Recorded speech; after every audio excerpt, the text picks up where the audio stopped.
One of the first things that I shot was a Grateful Dead concert when I was 16 years old, and I brought my father's camera to this concert in New Jersey. And that was the beginning of a grand adventure.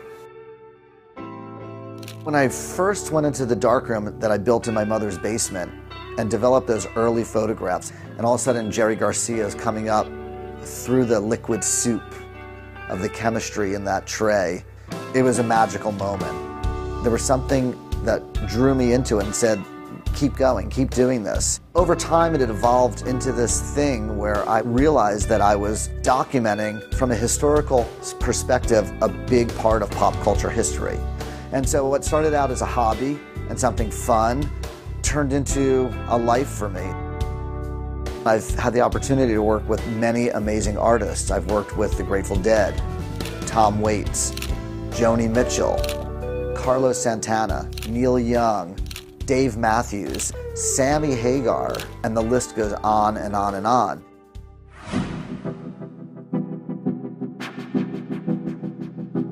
I'm a self-taught photographer, and so there really was no roadmap for me in terms of how I would start a business or run a business. I just figured a lot of it out on my own. I made a lot of mistakes, like we all do, but somehow I survived. Now, as an elder photographer, I get a lot of young people, young photographers that come to me for advice about business because they don't understand the business.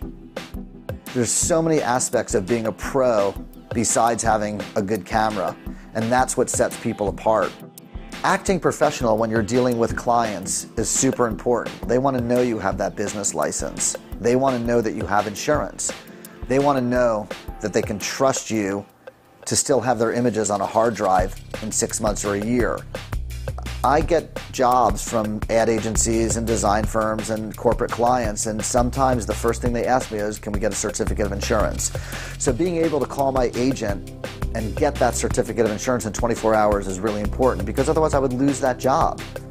From an equipment standpoint, we'll go out on a shoot today, and in the old days we might have a couple $1,000s worth of equipment. Now, between cameras, lenses, laptops, lighting, generators, all this stuff, I'm probably going out on a basic, simple shoot with $20,000 worth of camera equipment. So you need to have coverage for your equipment.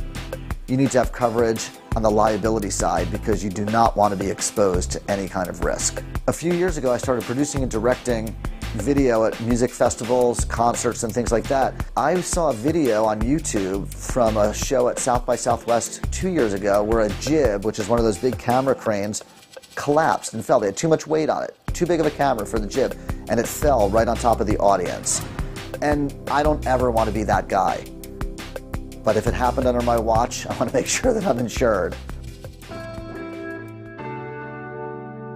A couple years ago, I put out a 30-year retrospective of my photography, and it was a really enriching experience to go through a lifetime of photographs. Photography has brought me to places that other people have never had the opportunity to go to. In the rock and roll world, it's allowed me to be backstage and on stage and in dressing rooms and in rehearsal spaces and in recording studios. You don't get to just walk in the door and see stuff like that. You need to be invited in, and the way you're invited in is by growing your business and being successful.